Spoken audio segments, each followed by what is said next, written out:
সেদিন বৃষ্টির সময় খালি বাসায় আমাকে একা পেয়ে আমার শ্বশুর অরুণ আমাকে যেভাবে ডাব গাছে উঠলেন সেটা শুনলে তোমাদের শরীরের লোম দাঁড়িয়ে যাবে, তোমাদের মন ছুঁয়ে যাবে এই গল্প শুনলে।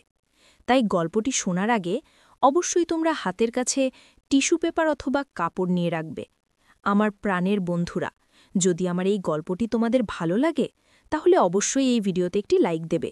আমাদের পরবর্তী ভিডিওগুলো নিয়মিত পাওয়ার জন্য চ্যানেলটি সাবস্ক্রাইব করে বেল আইকনটি বাজিয়ে দিও। আমার নাম অবনী, আমার বয়স ২১ বছর। আমার বিয়ে হয়েছে মাত্র ২ বছর হল। আমার স্বামী আকাশ চাকরি করে, সে ঢাকায় থাকে। বাড়িতে আমি আর আমার শ্বশুর অরুণ থাকি। আমার বিয়ের আগেই আমার শাশুড়ি মারা গেছেন। সেদিন বিকেলবেলায় খুব জোরে বৃষ্টি এলো, বাইরে প্রচুর বৃষ্টি হচ্ছে। আমি বসে টেলিভিশন দেখছি। হঠাৎ আমার শ্বশুর অরুণ আমাকে ডাকলেন, বললেন, বৌমা, একটু আমার রুমে এসো তো। আমি তার রুমে গিয়ে বললাম, বাবা, কি হয়েছে? তিনি বললেন, আমার পা ব্যথা করছে, আমার পায়ে একটু তেল মালিশ করে দাও। আমি বললাম, ঠিক আছে, আপনি একটু অপেক্ষা করুন, আমি তেলটা গরম করে নিয়ে আসি। এই বলে আমি রুম থেকে চলে গেলাম। বন্ধুরা, তোমাদের আর একটি কথা বলে নিই। আমার বিয়ের আগে আমার স্বামী আকাশ কিন্তু আমাকে দেখতে যায়নি। আমার শ্বশুর অরুণ আমাদের দুঃসম্পর্কের আত্মীয় লাগে। হঠাৎ একদিন আমাদের বাড়িতে বেড়াতে এসেছিলেন।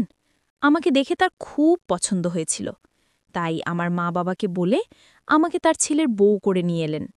ছেলে সরকারি চাকরি করে, তাই আমার বাবা মা আমাকে বিয়ে দিয়ে দিলেন। তখন থেকেই অরুণ আমার প্রতি দুর্বল, কিন্তু আমারও কেন যেন তাকে খুব ভালো লাগে। তার বয়স ৫৫ বছর হলেও দেখতে এখনও অনেক সুন্দর লাগে। বিয়ের পর থেকে দেখতাম শ্বশুর অরুণ আমাকে চোখে চোখে রাখতেন। আমি মনে মনে ভাবতাম তার মেয়ে নেই, তাই উনি হয়তো আমাকে নিজের মেয়ের মতো করে খুব আদর স্নেহ করেন। সবসময় আমাকে জিজ্ঞেস করতেন, তো বৌমা, তোমার কি লাগবে? যখন যেটা লাগবে অবশ্যই আমাকে বলবে, কোনো লজ্জা করবে না। অরুণ আমার কাজের প্রশংসা করতেন। আমি যেটা রান্না করতাম সেটাই তার কাছে ভালো লাগত। আমাকে বলতেন, বৌমা, তোমার রান্না খুব সুস্বাদু, ঠিক তোমার মতো। তুমি দেখতে যেমন সুন্দর, তেমনি তোমার রান্নাও অনেক সুন্দর। আর শ্বশুরের মুখে প্রশংসা শুনতে আমার খুব ভালো লাগত। আমি আরও বেশি বেশি করে আমার শ্বশুরের সেবা যত্ন করতে লাগলাম। যাই হোক, এখন মূল গল্পে আসি। আমি তেল গরম করে শ্বশুরের রুমে নিয়ে আসলাম।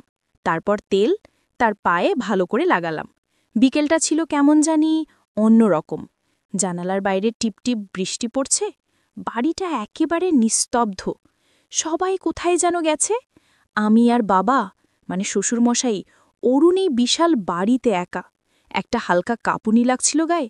মনে হচ্ছিল এক কাপ চা পেলে ভালো লাগত। আমি চুপচাপ উঠে রান্নাঘরে গেলাম চা বানাতে। হঠাৎ শুনলাম পেছনে নরম পায়ের শব্দ। ঘুরে দেখি বাবা দাঁড়িয়ে আছেন। হেসে বললেন, তুমি তো একা একা, ভাবলাম একটু কথা বলি। আমি বললাম, চা বানাচ্ছি, আপনি বসুন, নিয়ে আসছি। তিনি বললেন, না, আমি তোমার সাথে বসেই কথা বলি। আমরা দুজনে রান্নাঘরের জানালার ধারে বসে পড়লাম। বাইরে বৃষ্টি পড়ছে, হালকা ঠান্ডা বাতাস বইছে। বাবা বললেন, বৌমা, জানো, এই বাড়িটা আগে এমন নীরব হতো না। তোমার শাশুড়ি থাকলে কত কথা হতো। আমি বললাম, তার কথা শুনতে ভালো লাগতো আমার। আপনি বলুন না, তার কিছু স্মৃতি। আমি একটু থেমে বললাম, আমি তো এই বাড়ির মেয়ে, আপনার মেয়ে হয়েই থাকতে পারি। বাবা হেসে বললেন, হ্যাঁ বৌমা, তুমিই তো আজ আমার সবচেয়ে আপন।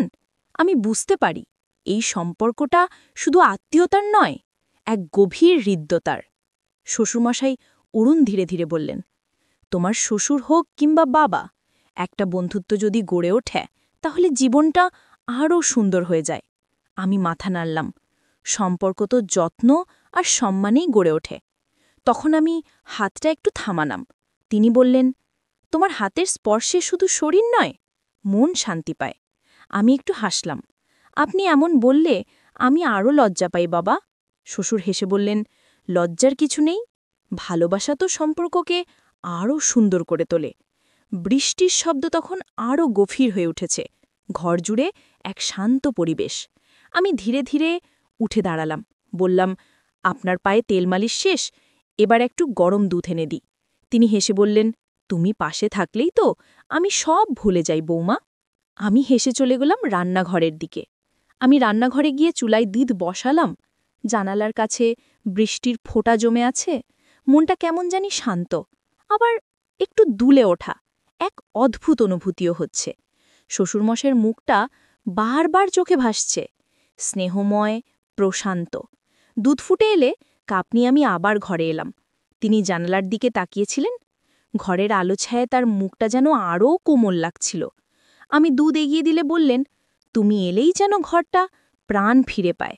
মুচকি হেসে বললাম, আপনি তো এমন করে বলছেন যেন আমি নতুন কেউ।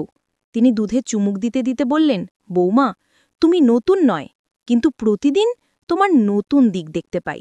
কথাটা শুনে আমি চুপ করে রইলাম কিছুক্ষণ। ঘরের বাতাস তখন কেমন ভারী হয়ে উঠেছে, বাইরে বৃষ্টির ভেতরে নীরবতা।